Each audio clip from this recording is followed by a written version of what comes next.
கிரீமியான restaurant style cauliflower soup வீட்லயே எப்படி செய்யறதுன்னு பார்க்கலாம் வாங்க. இதுக்கு முக்கியமா 3 பொருள் மட்டும் போதும்.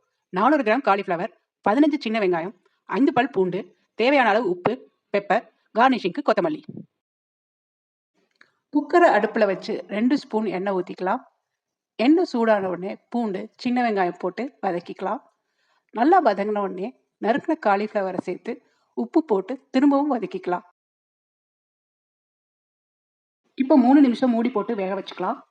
கொஞ்சம் வெந்த உடனே காலிஃப்ளவர் மூழ்கிற அளவு தண்ணி ஊற்றி குக்கரை மூடி போட்டு 2 விசில் விட்டுக்கலாம். 10 நிமிஷம் கழிச்சு வேக வச்ச காலிஃப்ளவர் தண்ணியை வடிகட்டி ஆற வச்சுக்கலாம். காலிஃப்ளவர் ஆறுனதும் மிக்ஸி ஜார்ல சேர்த்து தண்ணி ஊத்தாம நைஸா அரைச்சுக்கலாம். இப்ப பாத்திரத்துல அரைச்சு வச்ச காலிஃப்ளவரோட வேக வச்ச தண்ணி சேர்த்து மீடியம் ஃப்ளேம்ல 5 நிமிஷம் கொதிக்க விட்டுக்கலாம். கடைசியா கொத்தமல்லி, பட்டர், பெப்பர் போட்டு பரிமாறிக்கலாம். அருமையான சுவையில காலிஃப்ளவர் சூப் தயாராயிருச்சு. உங்களுக்கு இந்த ரெசிபி பிடிச்சிருந்தா ட்ரை பண்ணிட்டு மறக்காம கமெண்ட் செக்ஷன்ல சொல்லுங்க.